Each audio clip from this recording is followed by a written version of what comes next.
It's abundantly clear by now that despite trying to con Australians with a $15 a week tax break, federal Labor is ideologically perfectly happy to rob citizens blind by taxing them out the wazoo. The big example of that was the reinstating of the 37.5% tax bracket, which ensures bracket creep will continue in perpetuity. However, in an even sneakier ploy, Labor is now taxing by stealth through increasing land values.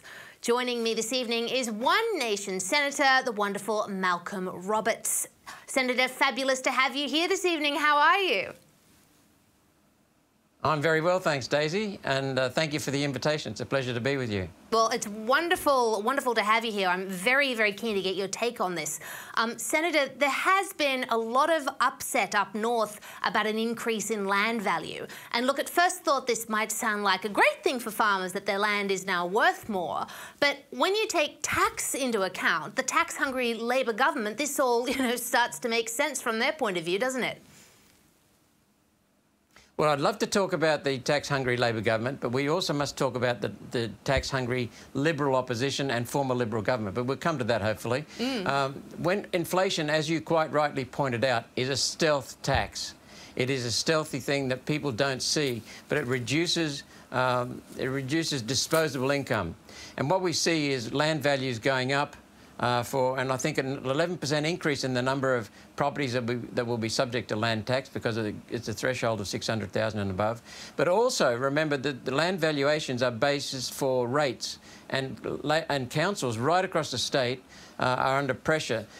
Some through mismanagement, some through mismanagement from the state government. But the systems are so complex and so confusing, and the accounting systems in particular, that the local councils will be increasing rates as well. So this will slug everyone. It'll mean less disposable income, so people's standard of living will be going backwards.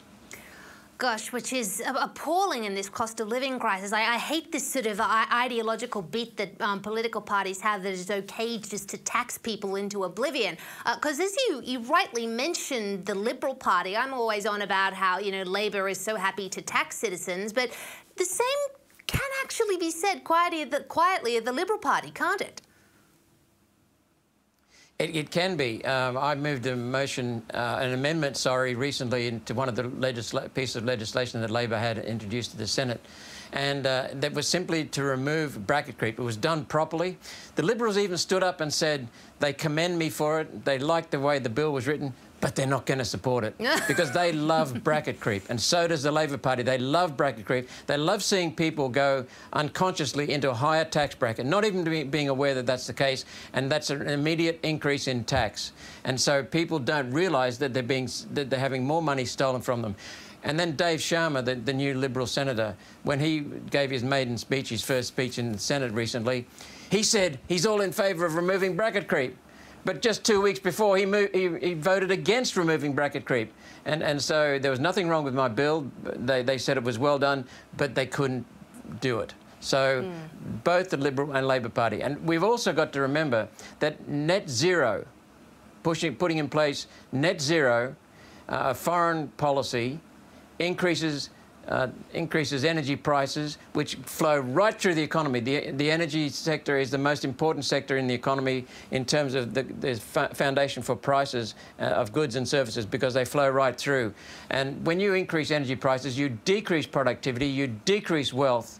And that applies not only to individuals, that it applies to businesses, it applies to communities. And the Liberal Party is the one who first said in government that they would support UN's 2050 net zero policy. So the Liberal government is putting heavy imposts on every person who uses electricity and every person who lives in this country. Gosh, it's so hypocritical of both the major parties, because they both go on this bent, don't they, pretending they're for the little guy, or we're for the workers, we're for ordinary people. But how can they possibly say that with a straight face when they're so happy to tax people?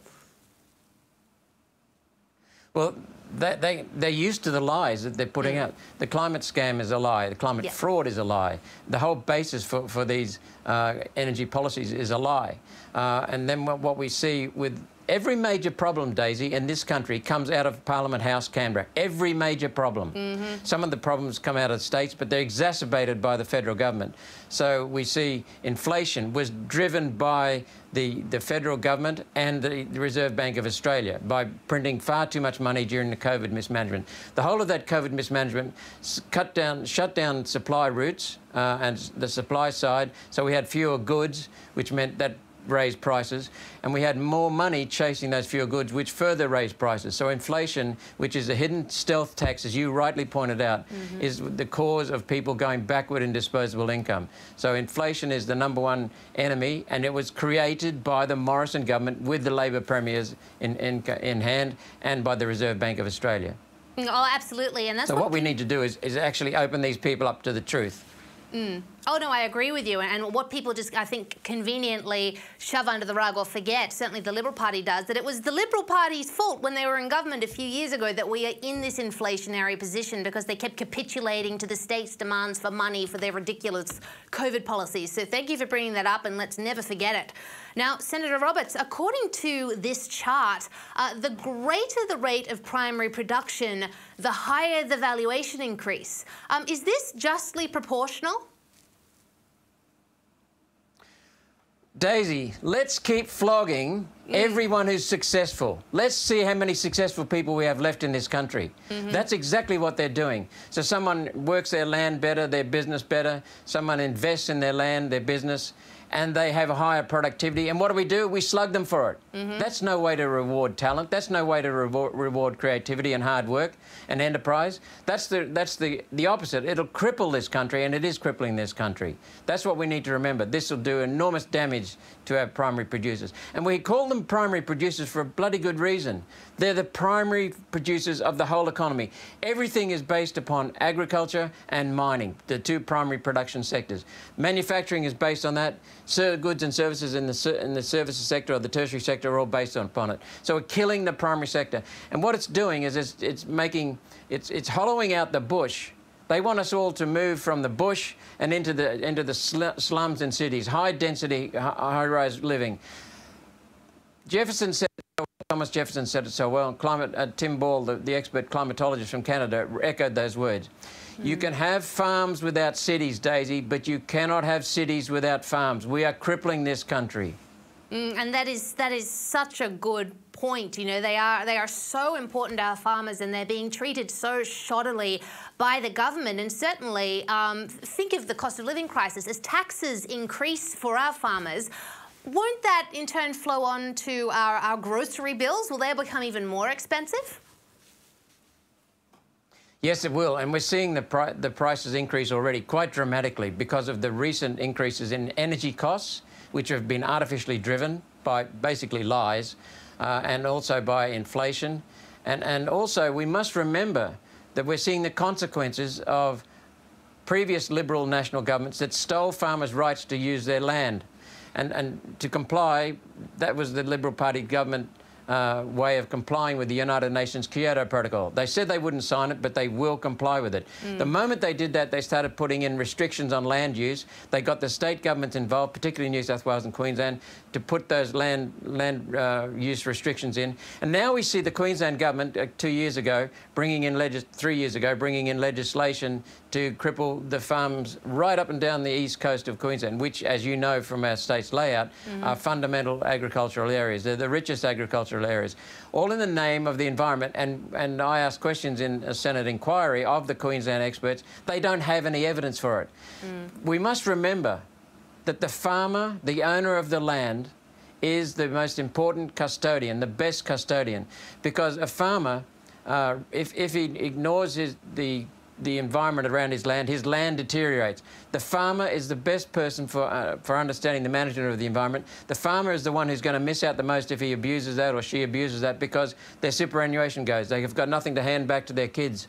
Whatever they want to do is gone. So the farmer is the best person to manage the land and the environment around his or her property. And what we're doing is we're putting it in charge of bureaucrats in Canberra, bureaucrats in Brisbane, and bureaucrats in academia that are crippling our agricultural sector. Oh, absolutely. I mean, they're just handing it over to people who have no idea what they're doing. It's outrageous. Now, look, Senator, before we go, I have to talk to you about this digital ID bill. You have been a real campaigner against the digital ID bill. What is there left for Australians to do to stop this nightmare becoming imprinted as a reality? Well, Daisy, I'm normally a very calm person and I don't get upset too easily. But on Wednesday night before Easter, after this bill went through, without any debate, not one word of debate, amendments were moved and passed without one word of debate. And so that's the first thing, to recognise the guillotine. So I was shattered.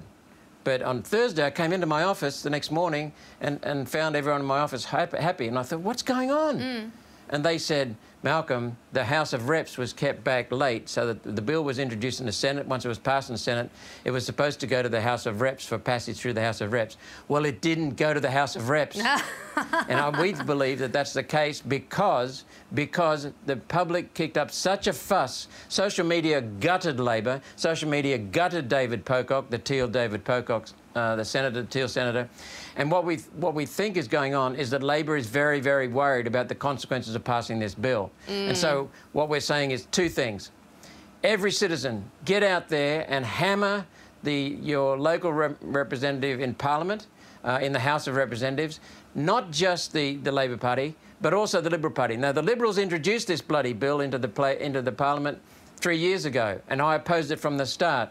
But the Liberals have voted with us against the bill last 2 weeks ago in the Senate. So we know the Liberals are sensitive in the lower house. We know that the Labor Party is sensitive in the lower house, and the Teals and the Greens. So get out there and tell your lower House of Representative member to vote against it.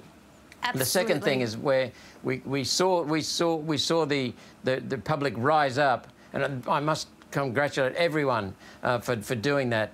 We heard it in Canberra. Now, what we need to do is One Nation put out a petition about opposing the Digital Identity Bill. It got 60,000 signatures in the space of 2 days. Phenomenal. Fantastic. And what we're doing now is, based on that strength, we're running a national protest day on May the 5th, Sunday, May the 5th, and we'll be having protests in each of the major capital cities in Australia. So it'll be very important that the public gets out and shows its voice. Absolutely. Thank you so much for letting us all know about those protests. And Senator, thank you so much for coming on the show this evening. You do wonderful work, and I do hope we can see you again soon. I'll look forward to it. Thank you very much, and have a good weekend, Daisy. You too.